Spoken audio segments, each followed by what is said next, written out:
Since you have your first assignment coming up, I thought I'd say just a few words today about how to plan and prepare to conduct an interview. So let's start with planning. To start off with, think about where you want to be when you conduct the interview. Ideally, you want to have a quiet place where the interviewee feels comfortable.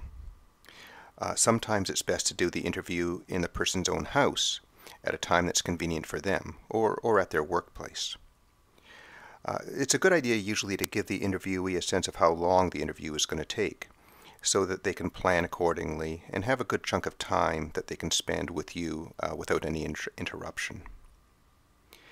Now, plan out your questions ahead of time, and for each of your major questions, come up with a few secondary questions, follow-up questions. We sometimes call these probe questions that will allow you to probe deeper into important issues. So write these questions down ahead of time, just so that you know where you're going once the interview starts. Now, one of the issues that you'll want to think about when conducting an interview is just the relationship, the rapport between you and the other person. And it's often a good idea to arrange the seating so that you're both comfortable, and have the chairs fairly close together with a microphone between you and your subject, so that it picks up sound from both people without any problem. Too often there's too much space between the microphone and the person being interviewed, and this typically results in a tape that you won't be able to transcribe later or make any sense of. Now, most of you will have a conventional tape recorder for the interview. A few of you might decide instead to use a laptop with a microphone. That's okay too. But whatever you use, make sure that it can pick up both voices clearly. Now, one of the things I want to emphasize is please check your tape recorder for functionality before you begin. Make sure it has fresh batteries. Make sure that it's plugged in. It has a new tape. And make sure that you know how to start it recording. And you really need to check it again and again.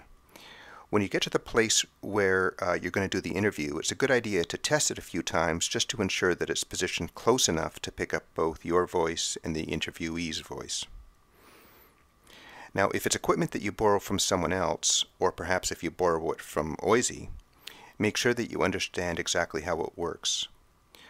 Practice the functionality, turning it on and off and so on, before you go into the interview.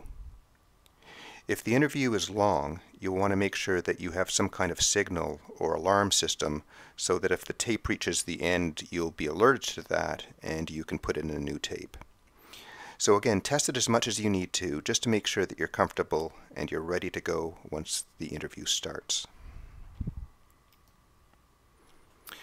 Now, start the interview by clearly explaining what you're planning to do. Ask permission to make a recording. And think through what you want to say about the issue of confidentiality.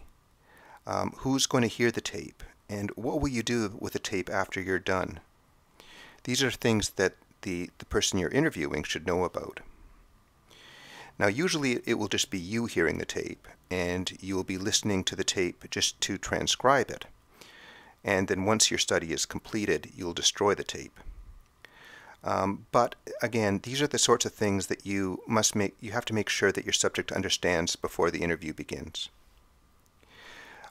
Once again, try to develop a comfortable rapport with the interviewee, give them positive feedback while you're doing the interview, nod your head and smile while they're talking so that they know that you're hearing what they're saying. Now, while the interview is going on, listen carefully. You need to be in a position to understand what the interviewee is saying in response to your questions so that you can follow up with good probe questions.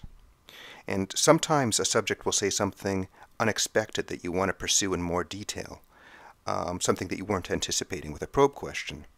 In that case, you should just make up a follow-up question on the spot and go into that topic in depth. You might periodically say to your subject, "Here's what I understand you just said," and then paraphrase what they just said to you, just to make sure that you understand the point they're making and that there's no confusion between the two of you. Try not to get so nervous that you just run through all your questions quickly without really paying attention to the interviewee's answers.